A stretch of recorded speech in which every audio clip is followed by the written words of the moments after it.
Movie की शुरुआत में बक नाम के कुत्ते को दिखाते हैं। यहाँ आओ बक, ये बन ले लो, ऐसा कहकर एक आदमी उसे बुलाता है और उसे छोटा पीस देता है, पर बक बड़ा पीस खाकर चला जाता है। रास्ते में दो आदमी बड़ा आइस बार लेके जा रहे होते हैं। बक पाने के बदले आइस बार को चाटकर मजे से चला जाता है और पीछे से एक लड़की उसे न्यूज़पेपर लेने को कहती है। ये बक की ओनर की हाउसकीपर है। बक न्यूज़पेपर वाले से उस दिन का न्यूज़पेपर ले लेता है। रास्ते में एक पोस्टमैन साइकिल पर जा रहा होता है। उसे देखते ही न्यूज़पेपर वहीं छोड़कर बक उसका पीछे करने लगता है। पीछे से एक आदमी बक को देख रहा होता है और न्यूज़पेपर उठाकर पढ़ता है। उसमें छपा होता है कि इस ब्रीड का कुत्ता दिलाने वाले को मोटी रकम दी जाएगी। उसे पढ़कर वो आदमी बक को देखता है।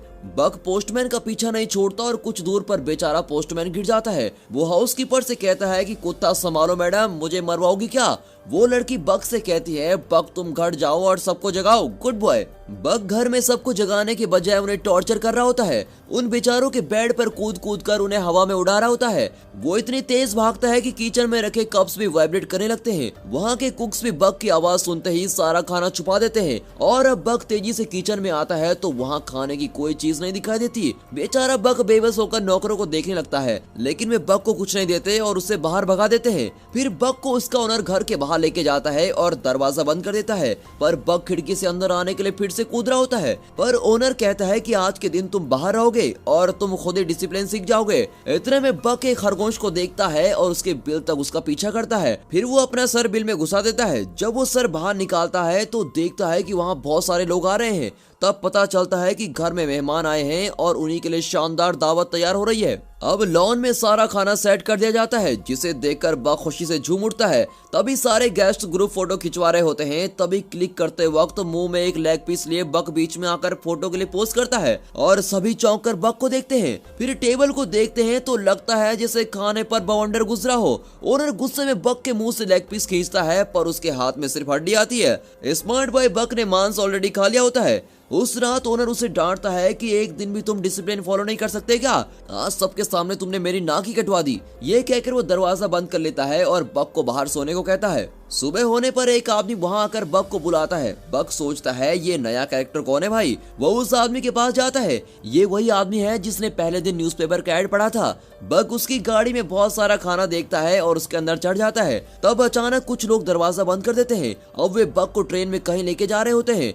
बेचारा बक कंफ्यूज हो जाता है कि ये लोग उसे कहाँ लेके जाने वाले हैं और बॉक्स के छेद से वो बाहर देख रहा होता है। एक जगह पर उस बॉक्स को एक आदमी तोड़ता है। बक बाकी बॉक्स को खुद ही तोड़कर बाहर आ जाता है। वो आदमी डांटता है कि ओवर एक्टिंग मत कर, सिर्फ मेरे ऑर्डर्स फॉलो कर। बक उस पर झपड़ता है पर वो छड़ी से उसे मारता है। अब बक किसी तरह संभल कर खड़ा हो जाता है। वो आदमी कहता है कि मेरी बात मानोगे तो नहीं मारूंगा, समझे? और डर के मारे बेचारा बक चुपचाप हो जाता है। फिर वो बक को एक खंभे से बांध देता है। बक रस्सी तोड़ता है और सबको धक्का देकर ऊपर भागता है। ऊपर जाकर पता चलता है कि वो एक शिप में है और वो शिप अलास्का जा रहा है। अब वे बक को एक बूढ़े के हवाले करते हैं। बक को वहाँ के लोगों के पहनावा थोड़ा अजीब सा लगता है। चलते चलते वो पहली बार बर्फ पर पैर रखता है और उस मोमेंट को बहुत ही एंजॉय कर रहा होता है। इतने में बर्फ गिरने लगता है और उसकी खुशी का तो ठिकाना नहीं होता।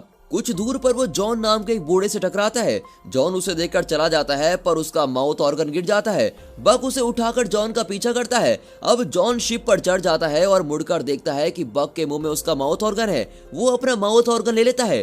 तभी एक आदमी बक के गले में रस्सी डालकर लेके चला जाता है। बक को किसी पेट शॉप में छोड़कर वो चला जाता है। तब पैरोल्ट नाम का एक आदमी आकर बक को खरीद लेता है। फिर वो उसे लेकर एक बर्फीली जगह पे लेके जाता है, जहाँ लोग भारी बोझ लेकर एक रस्से की मदद से पहाड़ पर चढ़ रहे होते हैं। पैरोल्ट बक से कहता है तुम आगे जाना चाहते हो तो जा सकते हो। अब बक खुश होकर आगे बढ़ता है। ऊपर जाकर पता चलता है कि उस बर्फीले पहाड़ पर एक गांव बसा हुआ है। अब पैरोल्ट की असिस्टेंट फ्रेंकोइस को दिखाते हैं। वो पैरोल्ट से पूछती है मैंने 2 कुत्ते मांगे थे और आप एक ही लेके आए। पैरोल्ट कहता है कि ये एक ही 2 के बराबर है। फ्रेंकोइस बक को देखती है और उसे दूसरे कुत्तों से इंट्रोड्यूस करवाती है, जिनमें से एक हस्की ब्रीड का कुत्ता है। उसे देखकर कहती है कि यह है स्पिट्ज और आज से यही तुम्हारा बॉस है।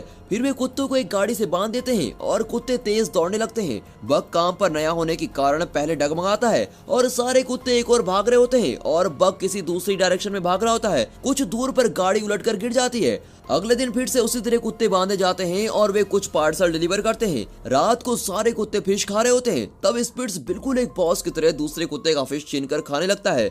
ये देखकर बक उस बेचारे को अपना फिश दे देता है। उसकी रहमदिली देखकर बाकी कुत्तों के दिल में बिग बी का गाना तेरे जैसा यार कहाँ कहाँ ऐसा याराना ये प्ले हो रहा होता है। अब अगले दिन वहाँ का तालाब फ्रीज हो जाता है। उसमें छोटा गड्ढा बनाकर स्पिट्स अकेला पानी पीता है और दूसरे कुत्तों को पीने नहीं देता। तभी बक पास एक बड़ा गड्ढा खोदकर दूसरे कुत्तों को पानी के लिए इंतजाम करवाता है। अब पैरोल्ट और फ्रैंकोइस उस फ्रोजन लेक पर चल रहे होते हैं। अचानक बर्फ मेल्ट होता है और फ्रैंकोइस पानी में गिर जाती है। बक तुरंत दौड़कर पानी में कूद जाता है और फ्रैंकोइस को बचा लेता है, लेकिन खुद पानी में डूबने लगता है। बक बक चिल्लाकर पैरोल्ट चिल्लाने लगता है और उसे हाथ देता है, पर वो नजर नहीं आता। पैरोल्ट मायूस होकर बैठ जाता है। तभी उसे कोई एक छड़ी पकड़ाता है। वो उस छड़ी से बर्फ को तोड़ते हुए मुड़कर देखता है तो वहाँ बक खड़ा होता है। पैरोल्ट खुशी से उसे गले लगा लेता है। स्पिट्स ये सब दूर से देख रहा होता है और उसे बक के नाम से अब चिढ़ होने लगती है। अगले सीन में बक एक रैबिट को पकड़ता है और उसे बिना कुछ किए छोड़ देता है। अब स्पिट्स उस रैबिट को चेस करके उसे मार डालता है। फिर वो आकर बक को देखता है। उसकी आंखों में साफ नजर आता है कि यहाँ एक ही गुंडा है और वो गुंडा मैं हूँ। वो कहता है पहले तुम कुत्तों के फेवरेट बने और अब ओनर के फेवरेट भी बन गए। मेरी जगह लेना चाहते हो तो मुझसे मुकाबला करो। फिर वो भागकर बक को अटैक करके उसको जमीन पर पटक देता है। फिर दूसरे कुत्तों से उसकी नस्लें कहते हैं देखा हमेशा मैं ही बॉस रहूंगा। बाकी कुत्ते डर के मारे फ्रीज हो जाते हैं। अब बक उठकर स्पिट्स को घूरता है। स्पिट्स फिर उसे अटैक करने जाता है, पर इस बार बक उसे ऊपर उठाता है और फट से जमीन पर पटक देता है। स्पिट्स डर जाता है और इस तरह बक उनका नया डॉन बन जाता है। अगले दिन पैरोल्ट गाड़ी तैयार करके स्पिट्स को ढूंढता है, पर वो कहीं नजर नहीं आता। पैरोल्ट दूसरे कुत्ते को उसकी जगह पर बांधता है, पर वो कुत्ता नखरे करने लगता है। अब पैरोल्ट परेशान होकर चला जाता है। तभी बक उस जगह पर आकर खड़ा होता है। पैरोल्ट उसे शाबाशी देकर बेल्ट पहनाता है और गेट सेट गो कहते ही बक और उसके साथी तेज भागने लगते हैं। वहाँ कई रेंजर्स दौड़ रहे होते हैं। रेंजर्स के बीच बक की टीम अपने रथ को खींच रही होती है। इस सीन को शानदार नहीं तो और क्या कहेंगे। तभी पहाड़ से ढेर सारा बर्फ सरक कर तेजी से नीचे आ रहा होता है। भागते भागते बक कुछ प्लान कर रहा होता है। पैरोल्ट चिल्लाता है, पर बक सीधे पहाड़ की ओर दौड़ता है। पहाड़ के नीचे गुफा होती है और बक की टीम तेजी से उस गुफा को पार कर लेती है और वे दूसरी तरफ निकल जाते हैं। इस तरह हमारा समझदार बक सबको बचा लेता है। फिर वे अपने डेस्टिनेशन की ओर दौड़ रहे होते हैं, पर वहाँ लोगों को देखकर बक सडन ब्रेक मारता है। उसे पता नहीं होता कि अगले सेकंड सारे कुत्ते उसके ऊपर क्रश करने वाले हैं। ये देखकर तो हमें भी हंसी आ जाती है। तभी पैरोल्ट बक को बताता है कि हम सिर्फ लेटर्स डिलीवर नहीं करते, बल्कि उनमें कई लोगों का दुख सुख प्यार जैसे कई इमोशन का पैकेज डिलीवर करते हैं और ये हमारा काम नहीं बल्कि हमारी जिम्मेदारी है। अगले दिन वहाँ जॉन को देखकर बक फिर अचानक रुक जाता है और उसके साथी भी रुकते हैं, पर झटके की वजह से पैरोल्ट गिर जाता है और पूछता है यार बक तू हमेशा सडन ब्रेक क्यों मारता है। इतने में जॉन एक लेटर देकर कहता है सॉरी मैं लेट पहुंचा, पर यह खत मेरे बीवी को दे दीजिए। बक वो खत पैरोल्ट को दे देता है और अब गाड़ी आगे बढ़ती है। एक दिन पैरोल्ट को खत मिलता है कि ये डिलीवरी सर्विस बंद हो चुकी है और आगे से तुम्हें काम नहीं दिया जाएगा। ये बात वो बक के साथ शेयर करता है और कहता है कि अब यहाँ टेलीग्राम नाम की कोई सर्विस आने वाली है और आगे से तुम्हें ही अपने साथियों का ध्यान रखना होगा। ये कहकर पैरोल्ट और फ्रैंकोइस उदास होकर वहाँ से चले जाते हैं। बक और उसके साथी भी उदास हो जाते हैं। फिर वहाँ हल नाम का आदमी आकर सबको अपनी गाड़ी से बांध देता है और गाड़ी में बहुत भारी चीजें रख लेता है। बक की टीम से बिल्कुल भी खींचा नहीं जाता। हल बक को छड़ी से मारने ही वाला होता है कि इतने में जॉन आकर वहाँ खड़ा होता है और बक को सहलाता है। फिर वो देखता है कि गाड़ी गड्ढे में फंसी हुई है और कहता है ये देखे बिना ही तुम बेचारे को मारने चले थे। ये कहकर वो गाड़ी को रिलीज करता है। फिर बक की टीम गाड़ी को खींचकर लेके जाती है। कुछ दूर पर वे पहाड़ पर चढ़ रहे होते हैं, पर बक की टीम उतना भारी वजन नहीं उठा पाती। सभी कुत्ते थक जाते हैं और बेचारे सिगड़ कर नीचे गिर जाते हैं। तब हल उन्हें बेरहमी से मारता है, पर उनसे उठा ही नहीं जाता। फिर वो बक को शूट करने वाला होता है। इतने में जॉन वहाँ पहुंच जाता है और गुस्से में उसे धक्का दे देता है। फिर वो गन दिखाकर उसे डराता है।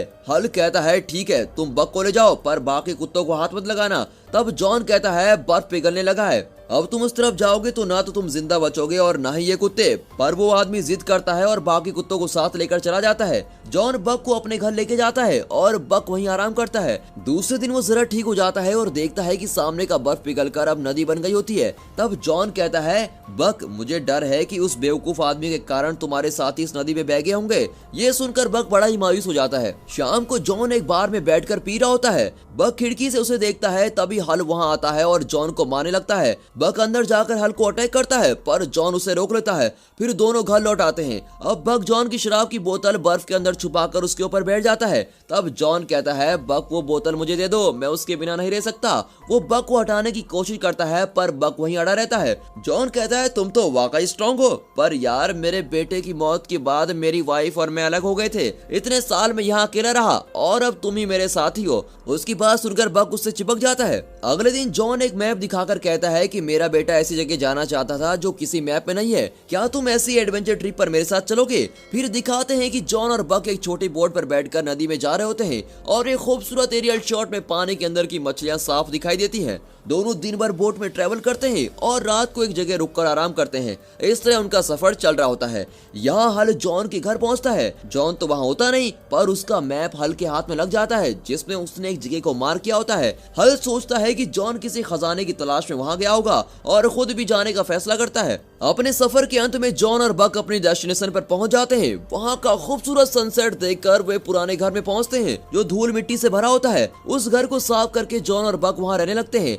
अगले दिन जॉन नदी में नहा रहा होता है तो उसे सोने का टुकड़ा मिलता है। वो बक को भी सोना ढूंढने को कहता है। अब बक ढूंढकर एक पत्थर निकाल कर लाता है। जॉन कहता है उतना बड़ा नहीं बक, ऐसे छोटे छोटे टुकड़े हो तो मुझे दिखाओ। बक पत्थर फेंक देता है और अब की बार सोने का बड़ा सा टुकड़ा निकलता है, पर वो सोचता है कि जॉन को तो छोटा पत्थर चाहिए, इसलिए वो सोने को फिर से पानी में फेंक देता है। जॉन कहता है मेरे बेटे ने जो कहानियां पढ़ी थी वो शायद सच्ची हैं, इस जगह पर सोना ही सोना है। तभी बक वहाँ भागती हुई सफेद भेड़िनी का पीछा करता है। इतने में एक ग्रिजली बियर आकर बक को डराने लगता है और अब बक डरकर जंगल की ओर भागता है। अब वो सफेद भेड़िनी आकर बक के पैर पर मारकर भाग जाती है। बक अपना पैर उस भेड़िनी के फुटप्रिंट पर रखता है तो देखता है कि दोनों एकदम मैच होते हैं। अब बक को लगता है कि अरे ये तो मेरी नस्ल की लगती है। अगली सुबह बक नदी के किनारे लेटा होता है। भेड़ियों का एक झुंड वहाँ किसी सुअर का शिकार कर रहा होता है। उनमें से एक भेड़िया नदी में गिर जाता है और पानी के साथ खींचा चला जाता है।